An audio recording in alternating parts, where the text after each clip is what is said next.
বিরাট project নিয়ে Europe বিজয় করতে যাচ্ছেন প্রফেসর ডক্টর মোহাম্মদ ইউনূস।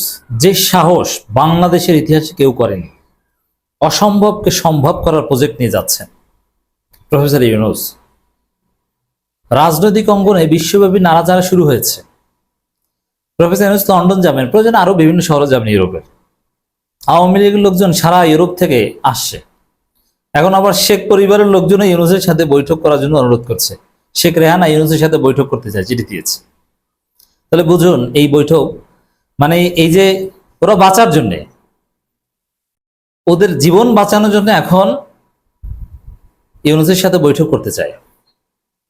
শেখ রেহানা জীবন তামা তামা, থাকে ব্রিটেনে, ওইখানে এমপি, কিন্তু বাংলাদেশ থেকে টাকা নিয়ে এখন ওর রাজনীতি ওখানে শেষ হয়ে গেছে। মানে ইউনূস শুধু বাংলাদেশকে নিয়ন্ত্রণ করতে পারেন না, বাংলাদেশে থেকে ইউরোপে যারা আকাম করে তাদেরকেও নিয়ন্ত্রণ করতে পারেন, তাদেরকেও ধরেছেন। যার ফলে এখন তাদের দৌড়ঝাঁপ শুরু হয়ে গেছে। এই যে টিউলিপের জীবন একদম তামা তামা, বাংলাদেশ থেকে আওয়ামী লীগ যেরকম পালিয়েছে, সব সাজানো সংসার ভেঙে গেছে, ওরকম টিউলিপের ব্রিটেনে সাজানো সংসার ভেঙে গিয়েছে। আবার এরকম একটা পরিস্থিতিতে পড়েছে আওয়ামী লীগ। ব্রিটিশ সরকারের মতো একটা উদার সরকারের কাছ থেকে তো পলিটিক্যাল অ্যাসাইলাম পাওয়ার কথা, কিন্তু শেখ হাসিনাও অ্যাসাইলাম পাচ্ছেন না, কেউ পাচ্ছে না। এবার ইউনূসের প্রভাব কত দূর বুঝতে পারছেন? সেই ইউনূস পাচার হওয়া অর্থ ফেরত আনতে যাচ্ছেন। এতে পাচারকারীদের দৌড়ঝাঁপ শুরু হয়েছে। এমনকি এটা বিএনপির জন্য একটা কঠিন বার্তা, কিন্তু আনন্দের খবর জামাত শিবিরের জন্য, কারণ জামাতের কেউ অর্থ পাচার করে না। আর বিএনপির জন্য কেন এটা দুঃসংবাদ? দুঃসংবাদ এই কারণে যে এই যে অর্থ পাচার বা পাচার হওয়া অর্থ যদি ইউনূস ফেরত আনতে পারেন, তাহলে পাচার হওয়ার রাস্তা বন্ধ হয়ে যাবে। যে পাচার হওয়া অর্থ ফেরত আনতে এনেছে, তাহলে তার পাচার করবে না ওইখানে। এবং পাচার হওয়া অর্থ যদি ফেরত আনে, তখন আরো কারা পাচার করেছে সব তথ্য উপত্য বের হয়ে আসবে। আর তাতে বিএনপির নামও যাবে। বিএনপি যখন ক্ষমতা ছিল তখন তারা প্রচুর টাকা পাচার করেছে, সেগুলো নিয়েও কিন্তু কিনা টানাটানি শুরু হয়ে যায়। অর্থাৎ বিএনপি এখানে ভয় আছে। আবার এই 5 আগস্টের পরও বিএনপি অর্থ পাচার করেছে ব্রিটেনে, এই 5 আগস্টের পর। অতএব এটা নিয়েও ভয় আছে তারা। এই স্বাধীন বাংলাদেশে 5 আগস্টের যে স্বাধীনতা, এরপরে সর্বপ্রথম অর্থ পাচার করে যুব দলের সভাপতি সেক্রেটারি এসালাম গ্রুপের কাছ থেকে 200 কোটি টাকা নিয়েছে, 180 কোটি টাকা পাচার করে দিয়েছে এবং 20 কোটি টাকা দিয়ে ইসলামী ব্যাংকে নাশকতা করার চেষ্টা করেছিল। এবং 20 কোটি তো লাগে না, ওরা তো 1 লাখ 1.5 লাখ টাকা খরচ করলে ইসলামী ব্যাংকে নাশকতা করা যায়, কিন্তু পারেনি। বাকিটা ওরা খেয়েছে। ইসলামী ব্যাংক কর্তৃপক্ষ লিখিত অভিযোগ করেছে যুব দলের সভাপতি সেক্রেটারিকে আসামি করে।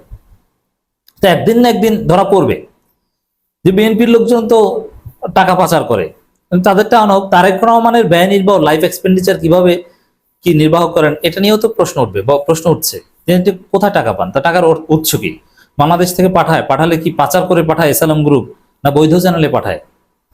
এসব প্রশ্ন উত্তর সহজে মিলবে না। তারেক রহমানের যে ওইখানে লাইফস্টাইল, হিউজ এক্সপেন্ডিচার, এটাও এসালামের টাকা বা এগুলোর সম্পৃক্ততা থাকার সম্ভাবনা হয়। যেমন সালাউদ্দিন আহমেদ একটা স্পষ্ট হয়ে গেছে যে চট্টগ্রামে আওয়ামী লীগের এক নেতার মাধ্যমে এসালাম গ্রুপ টাকা পাঠাতো, এক হিন্দু কর্মীর মাধ্যমে টাকা পাঠাতো সালাউদ্দিন আহমেদের কাছে।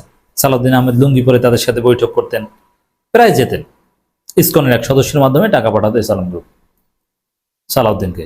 কিন্তু তারেক রহমানকে কিভাবে টাকা পাঠায় এটা কিন্তু স্পষ্ট না। এখন এই প্রফেসর ইউনূস যে পাচার হওয়া অর্থ ফেরত আনতে যাচ্ছেন, তাতে কিনা তারেক রহমানেরটাও বের হয়ে আসে, বলা যায় না যে অমুক গ্রুপ বা অমুক কোম্পানি অর্থ পাচার করে তারেক রহমানকে দিয়েছে, সন্দেহ থেকে যায়। আবার দেখেন একটা বিষয়, এই পাচার হওয়ার রাস্তা যদি বন্ধ হয়ে যায়, তাহলে মানুষ আওয়ামী লীগ বিএনপি করবে কি জন্য? আচ্ছা, আওয়ামী লীগ বিএনপি কি জন্য করে? চাঁদাবাজি করার জন্য, অর্থ পাচার করার জন্য, দুর্নীতি করার জন্য। নইলে আওয়ামী লীগ বিএনপি করে না। দেশের সেবা করার জন্য, আল্লাহ সন্তুষ্টির জন্য কেউ আওয়ামী লীগ বিএনপি করে না। চাঁদাবাজি যদি একদম বন্ধ হয়ে যায়, দুর্নীতির রাস্তা, পাচার করার রাস্তা একদম বন্ধ হয়ে গেলে আওয়ামী লীগ বিএনপি এমনিতেই শেষ হয়ে যাবে। আল্লাহ সন্তুষ্টির জন্য রাজনীতি করে জামাত ইসলাম, ইসলামী আন্দোলন বাংলাদেশ বা ধর্মভিত্তিক দলগুলো মানুষের সেবা করার জন্য। আর এর বাইরে শুধু দুনিয়াবী উদ্দেশ্যে মানুষের সেবা করার জন্য রাজনীতি করে এবি পার্টি টাইপের কিছু দল। এবি পার্টি নিয়ে আমাদের স্ট্রং ক্রিটিক আছে, জামাত থেকে বের হয়ে গেছে এজন্য। কিন্তু একটা পলিটিক্যাল পার্টি হিসেবে যদি তাদেরকে মূল্যায়ন করি, তারা চাইলেও তো আওয়ামী লীগ বিএনপির মতো দুর্নীতি করতে পারবে না বা পারে না। অর্থ পাচার বা এগুলো উদ্দেশ্য না, তাদের উদ্দেশ্য একটা নতুন ধারার রাজনীতি করা, ক্রিয়েটিভ কিছু করা। তারা ইউরোপ আমেরিকাকে যথেষ্ট ফলো করে। তো এই জন্য দর্শক, আহ, আওয়ামী লীগ বিএনপি করে মূলত টাকা পাচার করার জন্য, দুর্নীতি করার জন্য, চাঁদাবাজি করার জন্য। এগুলো বন্ধ হয়ে গেলে আওয়ামী লীগ বিএনপি পাবে না। জাস্ট নিছক দেশের সেবা করার জন্য আওয়ামী লীগ বিএনপি মানুষ করে না, এটা ভুল কথা। এটা আমি জেনে শুনেই বলছি। তো দর্শক, এই জন্যে এই প্রফেসর যে টাকা পাচার হওয়া অর্থ ফেরত আনতে যাচ্ছেন, এটা নিঃসন্দেহে বিএনপির জন্য একটা কঠিন বার্তা, বিএনপির ভবিষ্যতের উপর একটা প্রভাব পড়বে। পাচার হওয়া অর্থ ফেরাতে ইউরোপ সফরে যাচ্ছেন প্রধান উপদেষ্টা, এবং তার যে শিডিউল, এখন সে এই টিউলিপ সিদ্দিকীও বৈঠক করতে চায় প্রফেসর ইউনূসের সাথে, আরো যেসব রাজা থেকে শুরু করে যাদের সাথে বৈঠক করবেন, ব্রিটিশ প্রাইম মিনিস্টার ইত্যাদি ইত্যাদি, তাতে প্রফেসর ইউনূসের এই প্রজেক্ট সফল হওয়ার সম্ভাবনা আছে, রেসপন্স পাবেন। কারণ এত হাই প্রোফাইল বৈঠক সকল নির্বাচিত সরকারের প্রধানরাও করতে পারে না। আবার এখানে শুধু পাচার অর্থ ফেরত আনতে যাচ্ছেন তার একটা পলিটিক্যাল রিকগনিশন আদায়েরও একটা বিষয় আছে। কারণ ব্রিটিশ সরকার যথেষ্ট উদার, তারা আওয়ামী লীগ নিষিদ্ধের পক্ষে ছিল না এবং নির্বাচনে তাদেরকে বাদ দেওয়ারও পক্ষে নয়। তো এইসব জায়গায় কিছু হিসাব নিকাশ আছে, আলাপ আলোচনা আছে, এগুলো সারতে হবে।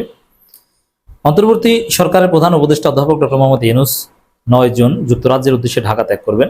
4 দিনের এই সফরে মূল এজেন্ডা হিসেবে থাকছে যুক্তরাজ্যের পাচার হওয়া অর্থ ফেরত আনার বিষয়টি সর্বোচ্চ গুরুত্ব পাচ্ছে বলে নিশ্চিত করেছেন পররাষ্ট্র মন্ত্রণালয়। তবে বিশ্লেষকরা মনে করছেন, একটি নির্বাচিত সরকার গঠন, এটা বিএনপি মার্কা বিশ্লেষকরা বলছে যে এটা পারবে না। মানে পারবে না মানে কি, ওই বিএনপিটাই কিনা বের হয়ে যায়, এই ভয়ে এখন এটাকে নেগেটিভলি দেখার চেষ্টা করছে। 10 জুন থেকে 13 জুন পর্যন্ত অধ্যাপক ইউনূসের এই সফর চলবে। প্রধান উপদেষ্টা হিসেবে দায়িত্ব গ্রহণের পর এটি তার প্রথম ইউরোপ সফর। সরকারি এই সফরে তিনি 11 জুন ব্রিটিশ প্রধানমন্ত্রী কিয়ার স্টারমারের সঙ্গে দ্বিপাক্ষিক বৈঠক অংশ নেবেন। 12 জুন তিনি দেখা করবেন ব্রিটিশ রাজা তৃতীয় চার্লসের সঙ্গে। এই রাজা পর্যন্ত বা রানী পর্যন্ত পৌঁছানো, এটা সাধারণত বিদেশি সরকার প্রধানরা আসলে অ্যাভেলেবেল পারেন না। কাজ প্রাইম মিনিস্টারের সাথে, রাজার সাথে কিন্তু ওইভাবে ফরেন ডেলিগেটদের কাজ থাকে না। কিন্তু ইউনূস ইজ ব্যতিক্রম। ইউনূসের দরজা সারা পৃথিবীর জন্য উন্মুক্ত। পররাষ্ট্র মন্ত্রণালয়ের কর্মকর্তা জানিয়েছেন, যুক্তরাজ্যে পাচার হওয়া অর্থ ফেরত আনার বিষয়টি এই সফরে অগ্রাধিকারের ভিত্তিতে আলোচনা হবে। এই জন্য আওয়ামী লীগ বিএনপিতে কান্নাকাটি শুরু হয়েছে। বিএনপির লোকজন বলছে না, এটা পারবে না, এটা সম্ভব না, নির্বাচিত সরকার লাগবে, এই সফরে কি দরকার। আসলে তাদেরটা পাচারের বিষয়টাও কিনা এখানে গোমর ফাঁস হয়েছে। দেখেন, পাচার অর্থ ফেরত আনার একটা প্রক্রিয়া রয়েছে, প্রফেসর ইউনূস ডিপ্লোম্যাটিক আলোচনা করবেন। এখন এটা যখন প্রক্রিয়া শুরু হবে, তখন কারা পাচার করেছে ইত্যাদি ইত্যাদি এই তথ্য তো আসবে, গণমাধ্যমে বের হয়ে আসবে, বা এই বিষয়ে কমিশন গঠন হবে বা কোনো অ্যাকশন কমিটি গঠন হবে। তখন এই বিএনপির লোকজন যে টাকা পাচার করেছে বা করছে, এটাও ফাঁস হয়ে যাবে, যার ফলে তারা এটা নেগেটিভলি দেখার চেষ্টা করছে। তো দর্শক, এখানে 12 জুন সেন্ট জেমস প্রাসাদে রাজা তৃতীয় চার্লসের হাত থেকে কিংস চার্লস হারমোনি অ্যাওয়ার্ড গ্রহণ করবেন অধ্যাপক ইউনূস। বিষয়টি গৌরবজনক, ব্যাপক প্রেস্টিজিয়াস একটা অর্জন হবে প্রফেসর ইউনূসের জন্য। প্রফেসর ইউনূস এই ধরনের অর্জনের মাধ্যমে আরো বেশি শক্তিশালী হবেন।